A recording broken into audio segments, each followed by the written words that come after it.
Hi guys, how you doing? I decided to make this video because of the situation going on. I see lots of panic and anxiety from almost everybody. A lot of people ask me, why am I so not afraid, or why haven't I taken it so serious? To be honest, when I heard about the virus, I knew the virus from about 10 years ago that we studied in school, microbiology.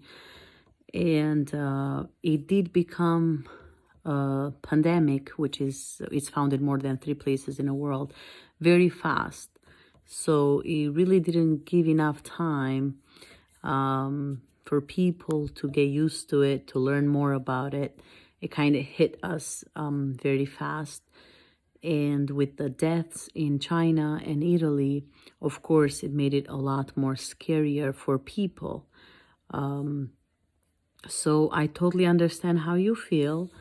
For everybody that is feeling anxious, scared, but then wants to be strong for the family and kids, it's normal.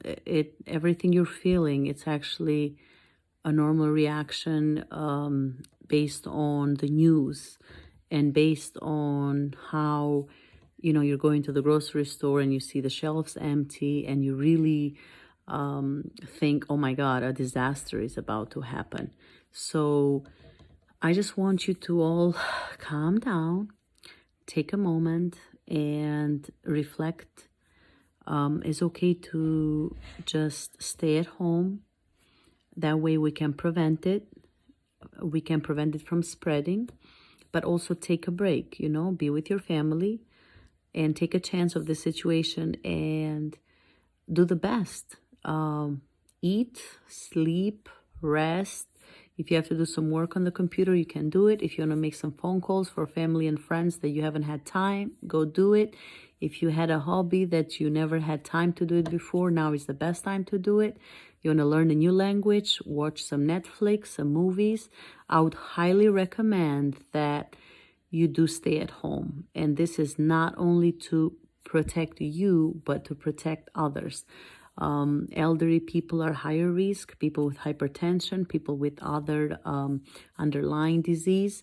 So for healthy people, you can actually get the disease, the virus, and transfer it. And you don't even know that you're actually transmitting it to the unhealthy people. So when you stay at home, you are not being selfish, but you are actually being very caring for the rest of the people. And I guarantee you one thing, the sooner we all stay at home and prevent from this virus, the sooner this virus is going to die out. Because the flu kills more than coronavirus. But it's not much we do every year, and you really don't hear it so much on the news. We don't isolate ourselves, and people don't have so much panic and anxiety. But I think moving forward, I hope people can take the regular flu a little bit more serious to prevent it, so we can reduce the deaths of the flu for every year. As far as coronavirus, I want you guys to calm down, take care of your mental health, because this anxiety and panic that you all are having, that is the end of the world, which is not going to be the end of the world.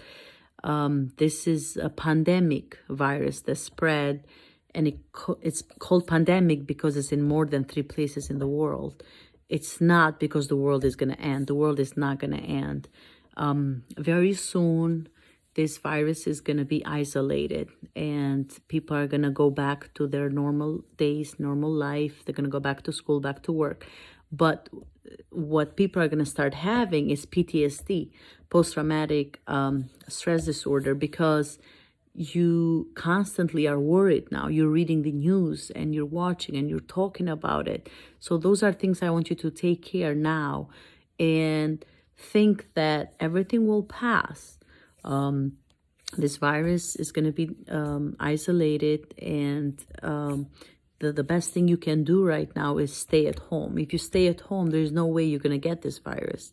So stay at home with your family and try to calm your kids down, your family, watch some funny movies, Netflix, learn a new language, do some games at home, some fun stuff, phone calls, but I would say happy phone calls. Don't just call family that are going to start talking about the virus and deaths and it's the end of the world. Just try to make yourself happy, because this is just a bad situation that everybody's feeling, and this is what's giving more anxiety, that everybody's experiencing the same thing the same time. It's not like when, one part of the world is going through hard time and the rest is all happy and you just go to work and go on vacation. This is actually the first time that I personally experienced a pandemic situation. So I'm sure a lot of you, it's also the first time, right? I remember studying in school about pandemic and if how public health came to help when it was a crisis situation like this. And you read and you learn and you discuss and you write papers, but you actually never think that you're going to experience it. So now that it's happening, I'm like, okay, so this is how it feels. What we can learn from him, from all the situation. What can we do next time to be better prepared? Because this is not going to be the first time. This is not going to be the last time. The regular flu happens almost every year, and it does kill more people. So let's all stay together with our prayers and thoughts, but we stay physically separated. Social distancing is what can help now the most. Let's not make so many phone calls to our doctors or visit the ER, because we need to give a break to the healthcare workers, which I want to thank you so much, all of them, every single one, for their great work over time they're doing, and they're away from family, constantly worried because their kids are at home, so it might be tough on them. But what I want to stress is take care of your mental health. That's the most important thing, because when this situation is going to finish and things are going to get better, your anxiety, your panic is going to be there, and you're going to have nightmares because of the way you're stressing right now. So it's very important that you take care of that and don't let it affect you. Try to suppress it. Try to say to yourself, I'm doing the best I can. I'm staying home. I'm washing my hands. We're not going out. Nobody's coming in the house. We have food. We're going to be fine. Try to give that hope to yourself and avoid the news. Avoid everything that brings you anxiety and stress. Okay? I wish you all the best, and we're going to talk soon. Bye. Much love.